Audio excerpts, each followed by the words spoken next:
ሰላም ተማሪዎች እንዴት ናችሁ? ዛሬ ደግሞ የግሬድና ኢንዱስትሪ ዩኒት 8 ውስጥ ከሚካተቱ ቶፒኮች መካከል ለዛሬ 8.3 ዘመነ መሳፍንት ወይም ዘ ኢራ ኦፍ ዋርሎርድስ የሚለውን ቶፒክ እጅግ በጣም ባጠረ ግልጽ በሆነ እናንተ አንደርስታንድ ልታደርጉት በሚችሉት መንገድ ይህ ቪዲዮ ተዘጋጅቶላችኋል። የዚህን ቶፒክ ሾርት ኖት ማግኘት የምፈልጉ ከሆነ ቴሌግራም ቻናላችንን ለቀንላችኋል። የቴሌግራም ቻናላችንን ሊንክ ዲስክሪፕሽን ላይ ወይም የመጀመሪያው የኮሜንት መስጫ ሳጥን ላይ እናስቀምጥላችኋለን። መልካም ጥናት ይሆንላችሁ። 8.3 ዘመነ መሳፍንት ኦር ዘ ኢራ ኦፍ ዋርሎርድስ From 1767 to 1769, there was a power struggle in Gondar between group of Wallo and Quadra political faction. ከ1767 እስከ 1769 ባለበት በጎንደሪያን ዘመን ውስጥ እጅግ በጣም ትልቅ የሆነ የፓወር ስትራግል ወይም የስልጣን ሽኩቻ ነበር። በዛ ጊዜ ሁለት ግሩፖች ነበሩ። እነዛ ግሩፖች ወሎና የቋራ ግሩፖች ነበሩ። እነዚህ ሁለት ግሩፖች የጎንደርን ፖለቲካል ፓወር ሙሉ ለሙሉ ለመጠቅለል ወይም በእጃቸው ለማስገባት እጅግ በጣም እልህ አስጨራሽ ትግል የሚያደርጉበት ጊዜ ነበር። ከ1767 እስከ 1769 በነበረው የጎንደሪያን የመጨረሾቹ ዘመናት ማለት ነው። እነዚህ ሁለት ግሩፖች በተለያዩ የሆኑ ሰዎች ይመሩ ነበር። ለምሳሌ የወሎ ግሩፕን በምናይበት ጊዜ የወሎ ግሩፕን ትመራ የነበረው ሪፕሬዘንትድ ባይ ውቢት ዘ ዋይፍ ኦፍ ኢያሱ ዘ ሰከንድ and the mother of the young monarch ኢዮአስ 1755 up to 1769። የወሎን ግሩፕ ተመራ የነበረው ውቢት የተባለች ግለሰብ ነበረች። ውቢት የምንላት የኢያሱ ዘ ሰከንድ ባለቤት እንዲሁም የኢዮአስ እናት ነበረች። የወሎ ግሩፕን ተመራ የነበረው ማለት ነው። በተቃራኒው ደግሞ የቋራ ግሩፕን በምናይበት ጊዜ የቋራ ግሩፕ ይመራ የነበረው ዘ ሪፕሬዘንትድ ባይ ዘ እቴጌ ምንትዋብ ሁዘን ኮንትሮል ስቴት ፓወር ኢን ዘ ኔም ግራንድሰን ኦፍ ኢዮአስ። የቋራ ግሩፕ ይመራ የነበረው ደግሞ በእቴጌ ምንትዋብ ነበር። ትዝ የሚላችሁ ከሆነ የጎንደሪያንም ፔሪድ በምንማርበት ጊዜ በመጨረሻዎቹ የጎንደሪያን ፔሪድ ጊዜ ትልቁን ፓወር ይዛው የነበረው ወይም ኮንትሮል አድርጋ ይዛ የነበረችው እቴጌ ምንትዋብ ናት ብለን ነበር። ስለዚህ የቋራ ግሩፖችን ተመራቸው የነበረችው እቴጌ ምንትዋብ ማለት እሷ ናት ማለት ነው። እቴጌ ምንትዋብ የምንላት የባካፋ ባለቤት የኢያሱ ዘሰከንድ እናት እንዲሁም የኢዮአስ አያት ነበረች ማለት ነው። ስለዚህ በኢዮአስ አማካኝነት ትልቁን የሆነ ፓወር ይዛ ቆይታ የነበረችው እሷ ነበረች። የወሎ ግሩፕን ሪፕሬዘንት ታደርግ የነበረው ደግሞ ውቢትን በምንመለከትበት ጊዜ አስታውሱ፣ ውቢት የኢያሱ ዘሰከንድ ባለቤት ወይም ሚስት ናት። የኢዮአስ ደግሞ እናት ናት። እቴጌ ምንትዋብን በምንመለከትበት ጊዜ ደግሞ እቴጌ ምንትዋብ የኢያሱ ዘሰከንድ እናት እንዲሁም የኢዮአስ አያት ነበረች። በአጭሩ እቴጌ ምንትዋብ ለውቢት አሟቿ ነበረች ማለት ነው። ስለዚህ በእነዚህ ሁለት ግሩፖች ነበረ ስልጣኑን ዶሚኔት ለማድረግ ወይም ሙሉ ለሙሉ ለመቆጣጠር ትልቅ የሆነ ፉክክር ያደረጉ የነበሩት ማለት ነው። በተለይም ዘ ራይቫሪ ቱክ ፕሌስ ፎሎዊንግ ዘ ዴዝ ኦፍ ራስ ብትወደድ ወልደ ልዑል ኢን 1767። በ1767 ራስ ብትወደድ ወልደ ልዑል ከሞተ በኋላ በተለይም የፖለቲካል ፓወሩ ከቋራ ግሩፕ እየወጣ ወደ ወሎ ግሩፖች እየሄደ ነበር። ራስ ብትወደድ ወልደ ልዑል ማን ነው ብለን ነበር በባለፈው ቶፒካችን። የጎንደሪያን ፔሪድን በምንመለከትበት ጊዜ ራስ ብትወደድ ወልደ ልዑል ማለት የእቴጌ ምንትዋብ ወንድም እንደነበረ ከሚባለው በላይ እቴጌ ምንትዋብን ሰፖርት እንደሚያደርጋቸውና እንደሚደግፋቸው ተመልክተን ነበር። ነገር ግን እሱ በ1767 ከሞተ በኋላ የጎንደሪያን ፖለቲካል ፓወር ከእቴጌ ምንትዋብ እጅ እየወጣ ወይም ከቋራ ግሩፖች እጅ እየወጣ ወደ ወሎ ኦሮሞ ግሩፖች እየሄደ ነበር። ማለትም ወደነ ውቢት ግሩፖች ፖለቲካል ፓወሩ ሺፍት እያደረገ ነበር ማለት ነው። በዚህም የተነሳ ከጊዜ በኋላ አፍተር ዛት ሃዌቨር ዘ ወሎ ኦሮሞ ግራጁዋሊ ቢግን ቱ ኢንጆይ ሊዲንግ ፖለቲካል ሮል ኤንድ ኢንፍሉዌንስ። ከጊዜ በኋላ በተለይም ራስ ወልደ ልዑል ከሞተ በኋላ ከ1767 በኋላ የፖለቲካል ፓወሩን ሙሉ ለሙሉ በሚያስብል ደረጃ ከቋራ ግሩፖች ወጥቶ ወይም ከእቴጌ ምንትዋብ ከመመራው ግሩፖች ወጥቶ የወሎ ኦሮሞች ወይም የውቢት ግሩፖች ሙሉ ለሙሉ የጎንደርን ፖለቲካል ፓወር ተቆጣጠሩት። በዚህ ጊዜ ኢንፍሉዌንስና ተጽዕኖ መፍጠር ጀመሩ ማለት ነው። በዚህም የተነሳ ዘ ኮንፍሊክት ቢትዊን ቋራ ኤንድ ዘ ወሎ ኦሮሞ ፋክሽን ክሬትድ ፖለቲካል ዲስኦርደር አራውንድ ዘ ካፒታል። በዚህም የተነሳ በሁለቱ ግሩፖች መካከል ትልቅ የሆነ የፖለቲካል አለመግባባት እና ዲስኦርደር በጎንደር ከተማ መፈጠር ወይም መታየት ጀመረ ማለት ነው። በዛ ጊዜ ደግሞ the most powerful candidate in 1768 was ራስ ሚካኤል ሶል ኦር ትግራይ። በዛ ጊዜ ይሄ ፖለቲካል ዲስኦርደር ወይም የፖለቲካ አለመግባባቶች በጎንደር ሲፈጠሩ በስተሰሜን በኩል ደግሞ እጅግ በጣም ፓወርፉል የነበረ ጠንካራ የነበረ የጦር አዛዥ ነበረ፣ ትግራይን ይመራ የነበረ ማለት ነው።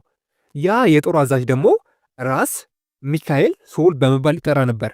በዛ ጊዜ ከነበሩ የጦር አዛዦች መካከል እጅግ በጣም ፓወርፉል፣ በጣም ኃይለኛ እንዲሁም በጣም ተጽዕኖ ፈጣሪ የነበረ ግለሰብ ነበር ራስ ሚካኤል ሶል። ራስ ሚካኤል ሶል በዛ ጊዜ ትግራይን ያስተዳድር ወይም ትግራይን ይመራ የነበረ የጦር አዛዥ ነበረ። he had a big army and more modern firearms due to his access to foreign trade through the Red Sea። ራስ ሚካኤል ሶልን ጠንካራ ካረጉት ምክንያቶች መካከል የራስ ሚካኤል ሶል አርሚዎች ወይም ሚሊታሪ ካፓሲቲው እጅግ በጣም ከፍተኛ ነበር፣ ወይም የጦር አቅሙ በጣም ከፍተኛ ነበር። ይሄ እንዲሆን ያደረገው በተለይም ራስ ሚካኤል ሶል የሬድ ሲን ባህር በመጠቀም ወይም ቀይ ባህርን በመጠቀም ከተለያዩ ውጪ ሀገራት የተለያዩ የሆኑ የጦር መሳሪያዎችን ወደ ራሱ ግዛት ያስገባ ነበር። ይሄ ነገር ደግሞ ራስ ሚካኤል ሶል እጅግ በጣም እንዲፈራ እንዲሁም ጠንካራ የሆነ የጦር ሰራዊት እንዲፈጥር አድርጎት ነበረ ማለት ነው በዛ ጊዜ። በዚህም የተነሳ ሚካኤል ሶል was invited to ጎንደር by ምንትዋብ and soon restored peaceful and ordered the city። እቴጌ ምንትዋብ የትግራዩን ገዢ የነበረውን ራስ ሚካኤል ሶልን ወደ ጎንደር ኢንቫይትድ አደረጉት ወይም ወደ ጎንደር ጋብዘውት ነበር።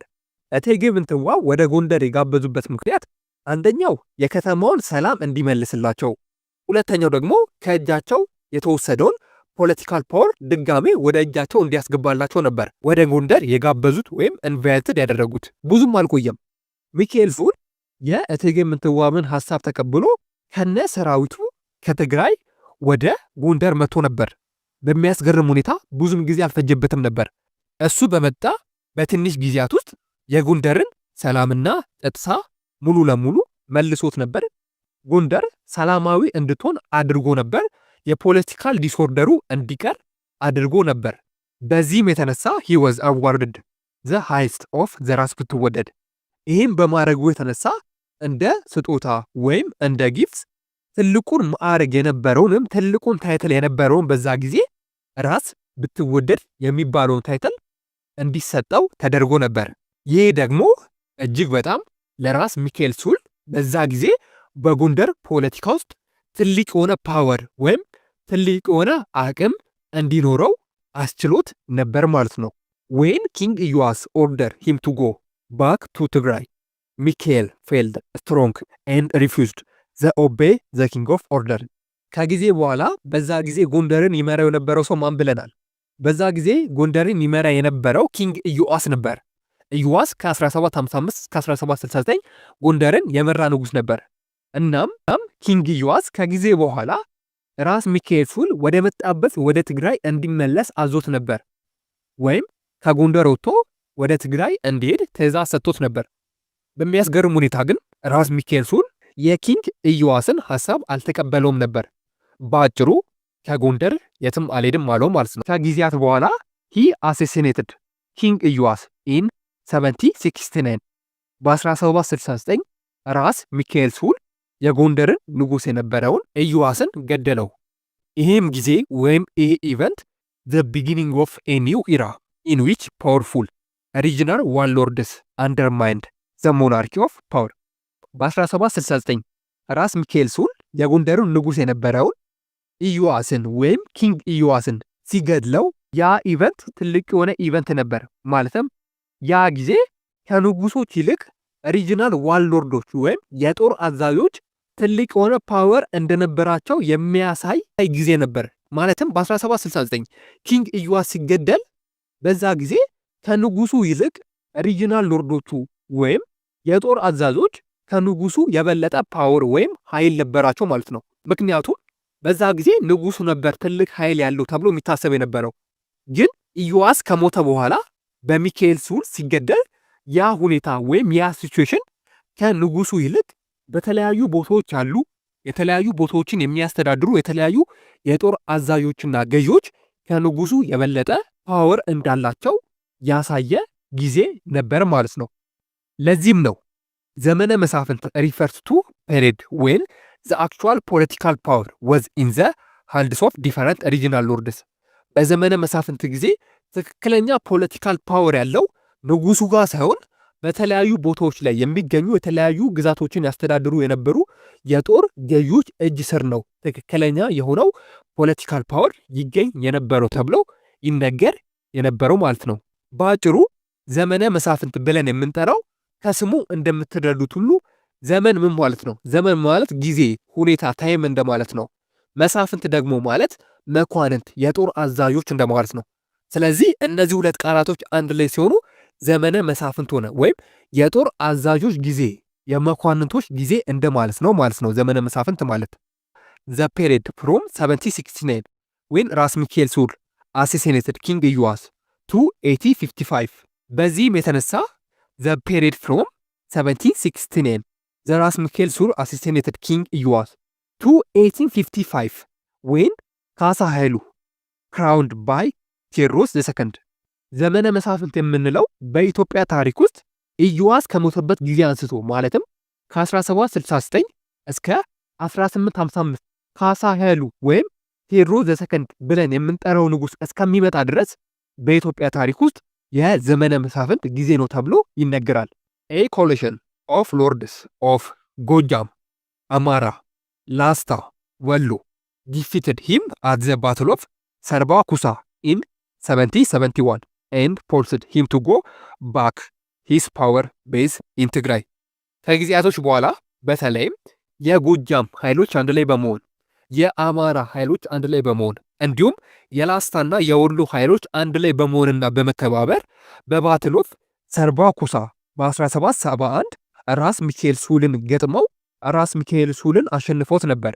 ማሸነፍ ብቻ ሳይሆን ራስ ሚካኤል ሱል ወደ መጣበት ወደ ትግራይ እንዲመለስ አድርጎት ነበር። እዚህ ጋር ግን ልብ በሉ፣ ራስ ሚካኤል ሱል የተሸነፈው በአንድ የጦር አዛዥ አይደለም። አንድ ላይ በመሆን ኮላብሬት በመሆን አራት የሚሆኑ የጦር አዛዦች አንድ ላይ ሚሊተራቸውን ወይም ወታደራቸውን በማሰለፍ ነበር ራስ ሚካኤል ሱልን ያሸነፉት።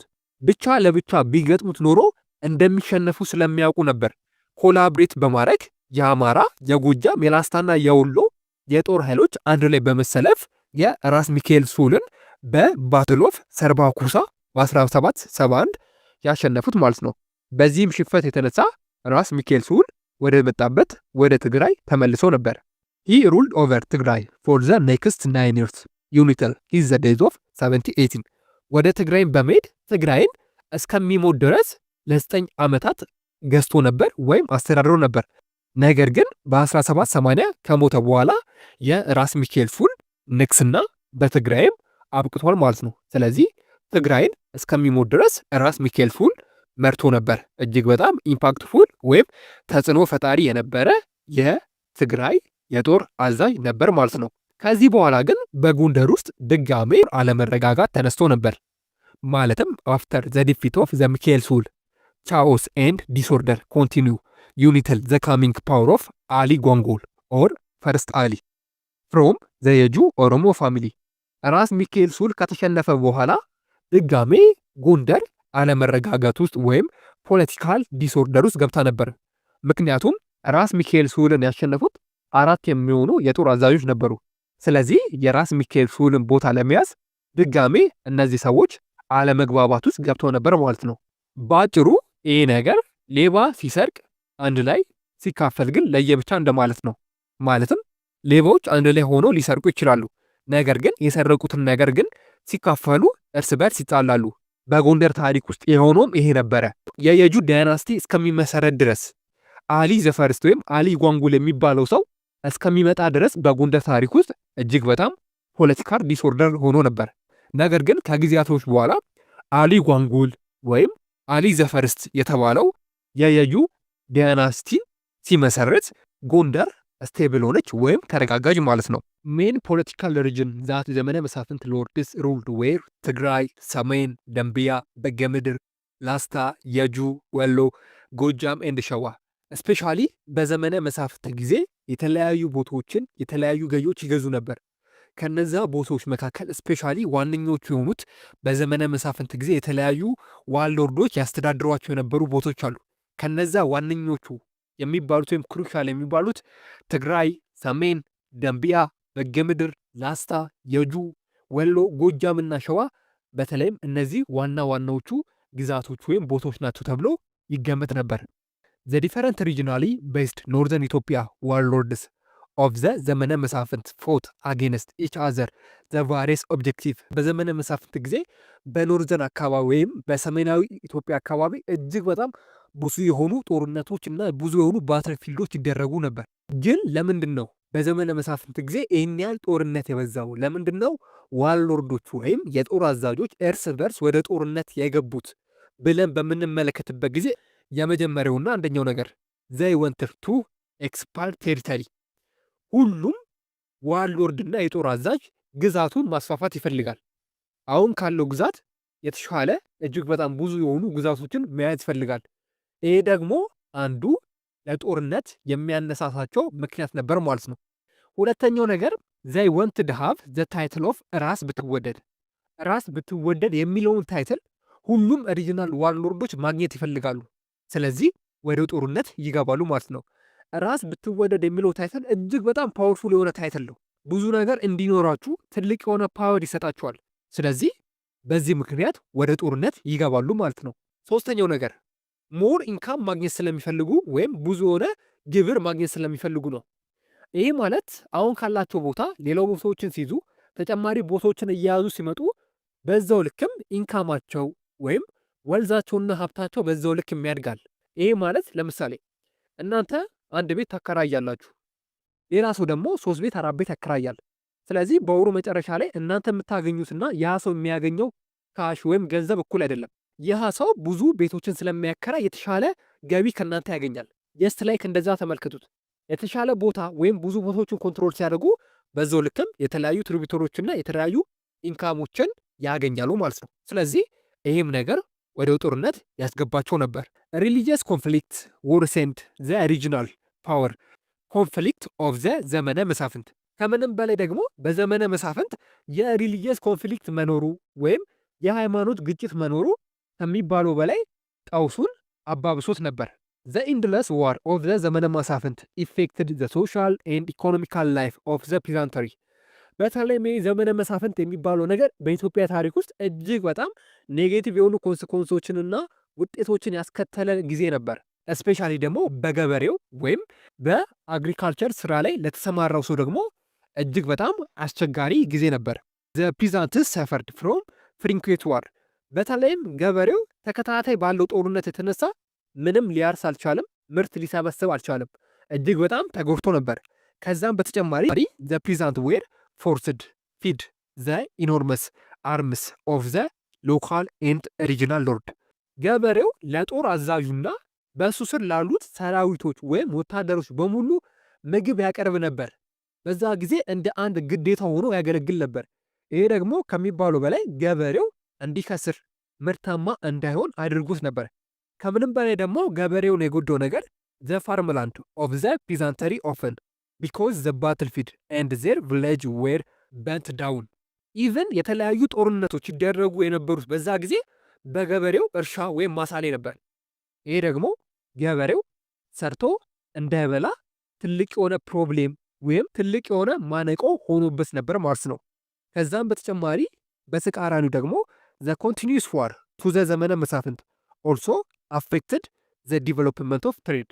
ሙሉ ለሙሉ ኢትዮጵያ ውስጥ የነበረውን ትሬድ አቀጭጮታል ለማለት ይቻላል። ንግድ አይካሄድም ነበር ወይም ንግድ ለማድረግ በዛ ጊዜ ከባድ ነበር። በተለይም የተለያዩ መርቻንቶች ወይም የተለያዩ ነጋዴዎች ከአንድ ቦታ ወደ አንድ ቦታ እየሄዱ መነጋገድ ወይም ኤክስቼንጅ ማድረግ በጣም ይከብዳቸው ነበር። ቢኮዝ በመንገዳቸው ሲሄዱ የተለያዩ ሮቨሮች ወይም የተለያዩ ዘራፎች ነጋዴዎቹን የያዙትን ነገር በሙሉ ይቀሟቸዋል። ከዛም በተጨማሪ የተለያዩ ኦሪጂናል ሎርዶች የተለያዩ ነጋዴዎች ላይ ትልቅ የሆነ ግብር ይጥልባቸው ነበር፣ ግብሩንም ይቀበሏቸው ነበር። ስለዚህ በዛ ጊዜ የነበረው ትሬድ እንዳያድግ አድርጎ ነበር። በዘመነ መሳፍንት ጊዜ ትሬድ ወይም ንግድ የሚባለው ነገር ሙሉ ለሙሉ ኮላፕስ ሆኖ ነበር ለማለት ይቻላል።